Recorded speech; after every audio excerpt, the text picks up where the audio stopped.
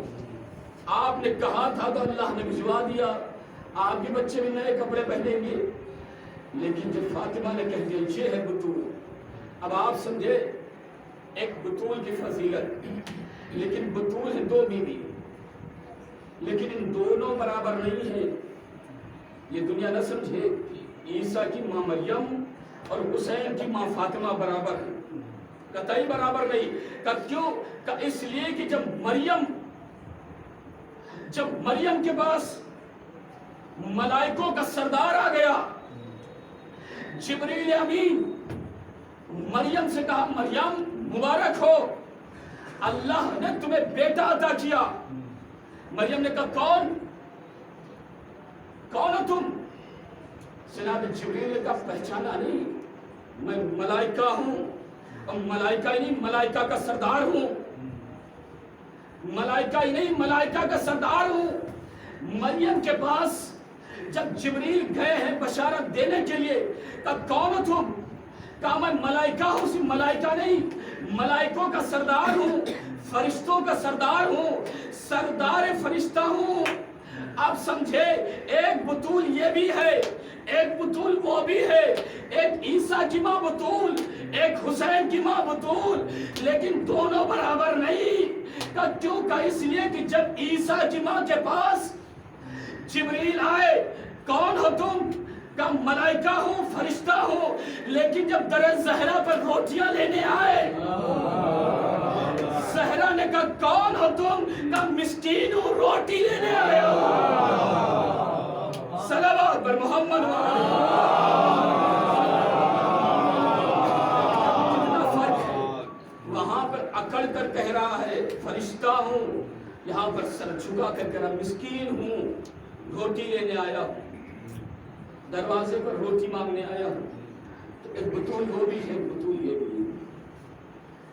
اور اسی لیے کہا گیا کہ مریم کا بیٹا فاطمہ کے بیٹے کے پیچھے نماز پڑھے گا۔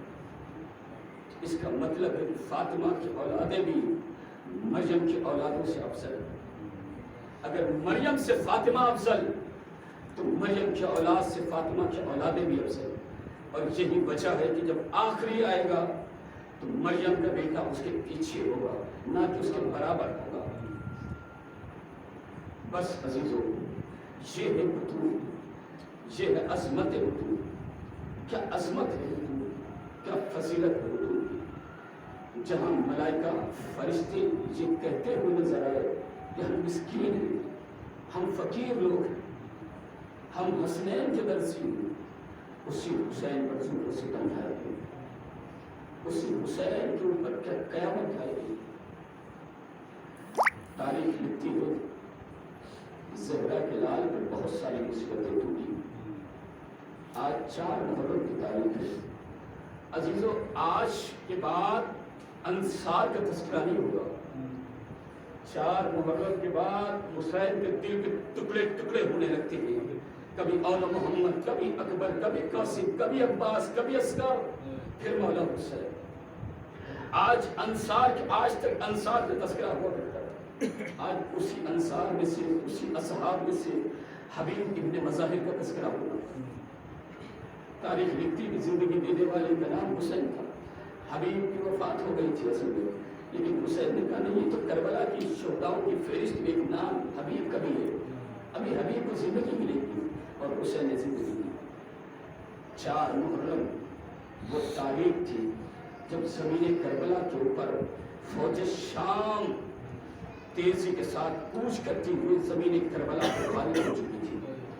شمر لئی زمین کربلا پہ آ گیا کہ حسین کے سر و تن میں جدائی کرنے کے لیے فوج شام کے سپاہی یزیدی خیمے میں بڑھنے لگے، اور جب گھوڑوں کی ٹاپوں کی آواز، گھوڑوں کے بھنکانے کی آواز، فوج شام کے سپاہیوں کی آواز زینب کے کانوں میں ٹکرانے لگی. گھبرا کے کہنے لگی بھیا دیکھ رہے ہو فوج شام کے سپاہی بڑھتے جا رہے. بھیا اگر آپ کا بھی کوئی مددگار ہو، آپ کا بھی کوئی ناصر ہو، آپ کا بھی کوئی دوست ہو، آپ بھیا اسے بھی بلا لیجیے. زہرا کے لال نے کہا ہاں ہاں میری بہن زینب، میرا بھی ایک بچپن کا دوست حبیب ہے، میرا بھی ایک بچپن کا دوست حبیب ہے. عزیزو جناب حبیب کا نام زینب نے سنا، یقین ہو گیا کہ بچپن کی دوستی کیسی ہوتی. بھیا کیوں نہ بلاؤ حبیب کو. لرزتے ہوئے ہاتھوں سے قلم اٹھایا، کاغذ پہ لکھنے لگے حبیب زہرا کلال تمہیں مدد کے لیے بلا رہا ہے. نرگ آدھا میں گھرا ہوا سرزمین کربلا پر ہے. اور اسی خط میں ایک جملہ حبیب کے لیے لکھا حبیب تمہیں بات معلوم ہے کیا تنہا حسین کربلا آیا ہے؟ نہیں نہیں حبیب تنہا حسین کربلا نہیں آیا بلکہ حسین کے ساتھ وہ شہزادی آئی ہوئی جسے زینب کہا جاتا ہے. علی کی بیٹی زینب آئی ہوئی ہے. ہاں آزادہ تاریخ لکھتی ہے ایک مرتبہ قاصد کے حوالے کیا، قاصد لے کے چلا ہے کوفے کی جانب چلا، کوفے کی گلیوں سے ہوتے ہوئے حبیب کے دروازے پر پہنچا، دقت الباب کیا. جیسے دقت الباب کیا حبیب کھانا نوش فرما رہے. پوچھا کون؟ قاصد حسین ابن علی ہوں. جلدی سے نام سننا تھا، دروازے کو کھلا، آنے والے نے خط حسین حبیب کے ہاتھوں میں دیا. کہ کیا ہے؟ کہ میرے مولا نے آپ کو خط لکھا ہے. اور خط جیسے حسین کا تھا آنکھوں سے لگایا، چاک کیا، پڑھنے لگے. جملوں کو پڑھتے جاتے بے ساختہ روتے جاتے، آنکھوں سے اشک جاری ہے. زوجہ نے پوچھا حبیب کیا لکھا ہوا ہے؟ اتنا کیوں بے چین ہو گئے، کیوں رو رہے ہو؟ کہا معلوم ہے میرا مولا حسین نرگے آدھا میں سرزمین کربلا پہ گر گیا. فوج شام تھی، یزید کے سپاہی ہے، درمیان میں علی کا لگتے جگر ہے، نواسے رسول ہے، فرزند رسول ہے اور مجھے مدد کے لیے بلا رہا ہے. ایک مرتبہ زوجہ نے کہا کچھ اور بھی لکھا ہے. حبیب نے کہا ایک جملہ لکھا اسی لیے تمہیں رو رہا ہوں. کہ کیا لکھا ہوا ہے؟ کہا امام حسین نے لکھا ہے، میرے آقا نے لکھا ہے حبیب میں تنہا نہیں آیا ہوں، ارے میرے ساتھ علی کی لاڈلی زینب آ گئی ہے. کیا سوچتے ہو مدد کے لیے بلایا ہے؟ کیا تمہارا پروگرام ہے؟ میں سوچ رہا جاؤں تمہارا کیا ہوگا. چوڑیاں تم پہنو، لاؤ مجھے میدان میں جانے کی اجازت دے دو، گھر سے باہر نکلنے کی اجازت دے دو. حبیب نے کہا نہیں نہیں ہرگز نہیں. ابھی حبیب اپنے مولا پہ جان کو قربان کرے گا. بس عزیزو حالات کوفے کے اچھے نہیں. ابن زیاد کوفے کا گورنر بنا ہوا ہے، مسلم کی شہادت واقع ہو چکی، مسلم کے بچے مارے جا چکے. کوفے میں ڈر ہے، سہما ہوا کوفہ ہے، دروازے بند ہیں. بس عزیزو غلام کو بلا کے کہا غلام جاؤ میرا رہوار کوفے کے باہر لے چلو، میں تھوڑی تاخیر سے آؤں گا، حالات اچھے نہیں، راستہ چھپ کر میں آؤں گا. لیجے آقا کو آنے میں دیر ہوئی. غلام نے رہوار کی آنکھوں میں اشک دیکھے، برجستہ کہا گھبرانا نہیں، آج آقا نہیں تو غلام سوار ہوگا، نصرت زہرا نصرت حسین کے لیے میدان کربلا کو جائے گا. اتنے میں آقا تشریف لائے.